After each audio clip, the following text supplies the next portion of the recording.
अस्सलाम वालेकुम रहमतुल्लाहि व बरकातुहू। नाज़रीन किराम, पाकिस्तान क्रिकेट टीम का तवाज़ुन मुकम्मल तरीके से बिगड़ चुका है। अब इस तवाज़ुन को बेहतर से बेहतरीन बनाने के लिए बड़ी बड़ी तब्दीलियां की जाएंगी। पाकिस्तान टीम को नए सिरे से बनाया जाएगा। आप लोग सोच रहे होंगे कि एक मरतबा फिर तब्दीलियां होने जा रही है। जी हाँ, एक मरतबा फिर पाकिस्तान टीम के अंदर तब्दीलियां होने जा रही है। कुछ रेलू कट्टे खिलाड़ी जो कि टीम के अंदर बोझ बने हुए हैं, जो खुद से कप्तान बने हुए हैं, जो खुद को अपना बहुत बड़ा सीनियर खिलाड़ी तस्वर करते हैं, जो पाकिस्तान टीम को बिगाड़ चुके हैं मुकम्मल तरीके से, जिन्होंने पाकिस्तान क्रिकेट टीम का सत्यानाश कर दिया सिर्फ अपनी अना की वजह से, सिर्फ अपनी अना परस्ती की वजह से, सिर्फ अपने घमंड की वजह से। मैं यहाँ पर किस प्लेयर की बातचीत कर रहा हूँ, किसने पाकिस्तान क्रिकेट टीम का तवाज़ुन मुकम्मल तरीके से बिगाड़ा, जिसको कप्तानी से निकाला तो उसके बाद उसने भाई सब दुश्मनी ले ली टीम से और चंद प्लेयर से। उस प्लेयर का नाम क्या है मुझे ज़रूर अभी कभी कॉमेंट्स के अंदर बता दें, फिर चलते हैं, मैं आपको मुकम्मल तफसील से बताता हूं। और जो कि फैक्ट्स रिपोर्ट्स हमारे पास सामने आ रही हैं उस पर भी हम मुकम्मल बातचीत करने जा रही हैं कि आगे क्या होने जा रहा है।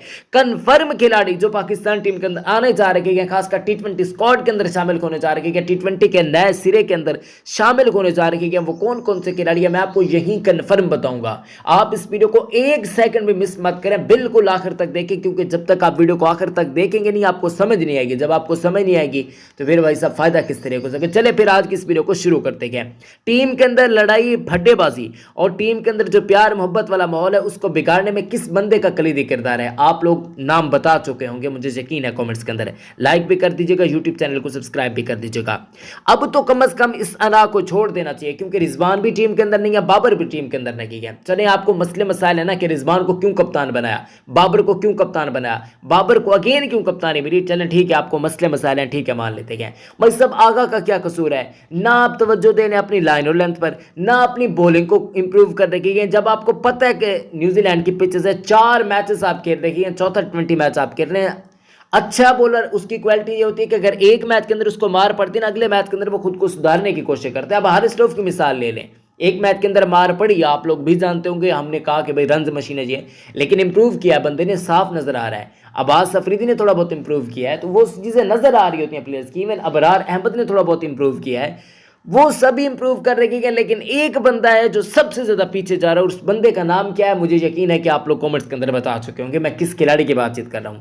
अच्छा दोस्तों, अब टीम के अंदर अपनी अना की वजह से क्यों ये आखिर कर रखे हैं, आप लोग जानते हैं कि अना की वजह से इससे पहले इनके जो एक और बड़े खिलाड़ी थे जिनका इनके साथ रिश्ता है, वो भी बड़ी बातें क्या करते थे, यानी कि खुद ही फड्डेबाजी शुरू कर देते खुद ही। चले उनका नाम तो था, उन्होंने मैचेस तो जितवाए थे, बहुत बड़े बड़े मैचेस, और वो दिलों के अंदर बसते थे। भाई साहब आप कहाँ पर बसते हैं, आप तो अपनी गली के अंदर बसते हैं, या तो आप उन लोगों के दिलों के अंदर बसते हैं जहां पर आप प्यार मोहब्बत निछावर किया करते थे, लेकिन अब तो नहीं है। आपकी परफॉर्मेंस कुछ नहीं है, आपका कुछ नहीं है, यानी कि आपका कोई निज़ाम नहीं चल रहा, आप कोई परफॉर्मेंसेस नहीं दिखा रहे, तो भाई साहब आप क्या कर रखे हैं। मेरी मुराद शाहीन अफरीदी से है, मैं शाहीन अफरीदी का नाम ले रहा था। शाहीन अफरीदी को अब ये सोचना पड़ेगा कि भाई वो पाकिस्तान टीम के लिए कुछ करे। आगा सलमान की बातचीत करते हैं।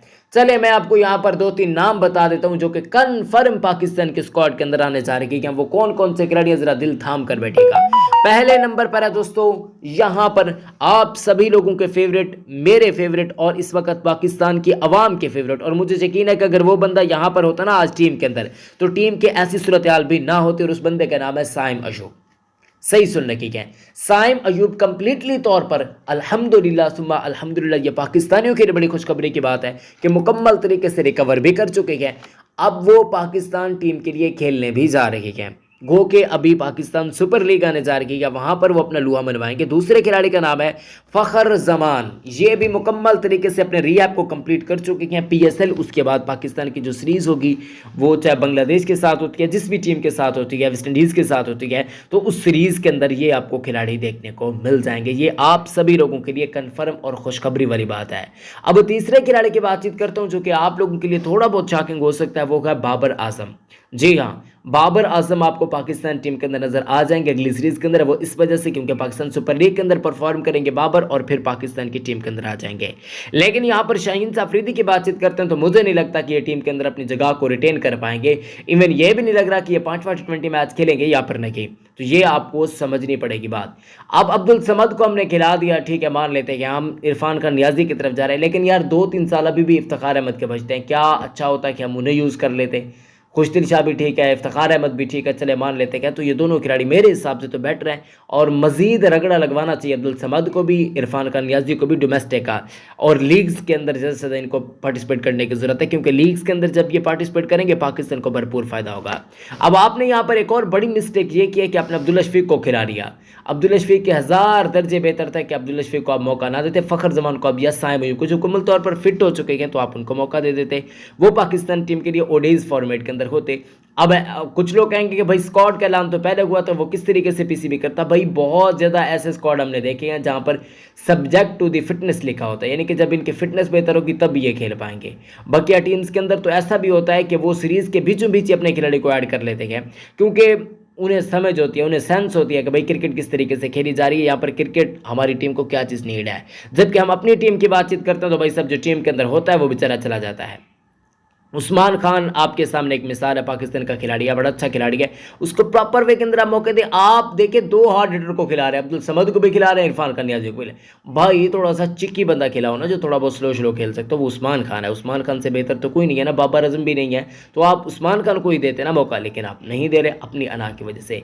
टीम मैनेजमेंट भी आपको पता है किन्होंने इनको बनाया था, शाहीन भैया को, तो वो टीम मैनेजमेंट है, बड़े छोटे वो साहिब हैं, तो फिर आपको पता है कि टीम का बेड़ागर्क तो होना ही होना है। बाकी आप लोगों को जो भी लगता है आप लोगों ने अपनी राय ज़रूर देनी है, क्योंकि आपकी राय ना हमारे लिए काफ़ी ज़्यादा मुफीद होती है, हमारे लिए काफ़ी ज़्यादा अहमियत की हामिल होती है। आपकी राय जो होती है हमारे दिलों के अंदर बसती है, तो आप लोग अपनी राय का इज़हार ज़रूर किया करें, हम आपकी राय का इंतज़ार कर रहे होते हैं। दोस्तों उम्मीद करता हूँ कि पाकिस्तान टीम बेहतरीन अच्छी कारकर्दगी दिखाएगा, और जो टीम के अंदर फड्डेबाजी चल रही है खासकर 3 प्लेयर्स के दरमियान, जो कि फ़खर नहीं बल्कि बाबर, रिजवान और शाहीन है। फ़खर की मैं बातचीत करता रहूं कि इन तीनों को मिलाने में फ़खर जमान का कलीदी किरदार है, ठीक है। अब जब तक ये बातचीत कर रहे हैं ना, शाहीन अफरीदी तो बीचों बीच नाराज़ हो गए थे बाबर आजम से, जब ये कप्तानी के रोले शोले चले थे तो वो बाबर आजम से मुकम्मल तरीके से कट ऑफ हो गए थे, मुकम्मल तरीके से बातचीत छोड़ दी थी। लेकिन फिर टीम मैनेजमेंट ने डिसाइड किया कि भाई इस तरीके से नहीं चलने वाला, 2 आप सीनियर टीम के खिलाड़ी हैं, आप जब ऐसा करेंगे तो भाई साहब फिर क्या क्या होगा, कैसा कैसे होगा। तो इस वजह से मे बी यहाँ पर यह काम किया गया कि भाई साहब मनाया गया है और फ़खर जमान को बीच के अंदर लाया गया है। तो उम्मीद है कि ये तब्दीलियाँ पाकिस्तान के लिए कारगर साबित होंगी। अगर इसके अंदर कोई तब्दीली मजीद हो जाती है तो भाई साहब उसका मैं जिम्मेवार नहीं हूं, जो कि मेरे पास अभी खबरें सामने आ रही है वो मैंने आपको बता दी है। उम्मीद करता हूं कि वीडियो आपको हर जगह पर पसंद आई होगी, जहां जहां आपको वीडियो पसंद है वीडियो को वहां जाकर लाइक करें, पसंद करें और कमेंट्स के अंदर अपनी राय दीजिएगा उस शाहीन अफरीदी के बारे में कि भाई साहब इनके बारे में आप लोगों की क्या राय है, जबकि पाकिस्तान टीम के बारे में भी आप नए ख्वाहिशात का इजहार कर सकते हैं। अपना और अपने प्यारों का बहुत ज़्यादा ख्याल रखें दोस्तों। मैं मिलता हूँ आपसे किसी नेक्स्ट वीडियो में। आए सभी लोगों कहते हैं। और हाँ, एक और बात बता चलूँ यार, हमारे सब्सक्राइबर रुक चुके हैं, चैनल थोड़ा बहुत डेड हो चुका है, तो आप सपोर्ट बरसाते रहा करें, ठीक है। आप हमारे साथ जुड़े रहा करें, मजीद सपोर्ट दिया करें, लाइक शेयर कमेंट शमेंट या कर दिया करें, आपको मुझे बताने की जरूरत ना पड़े, ठीक है। अपना बहुत ज़्यादा ख्याल रखें, अपने प्यारों का बहुत ज़्यादा ख्याल रखें। मिलते हैं नेक्स्ट वीडियो में। इस्लाम जिंदाबाद, पाकिस्तान जिंदाबाद, अल्लाह हाफ़िज़।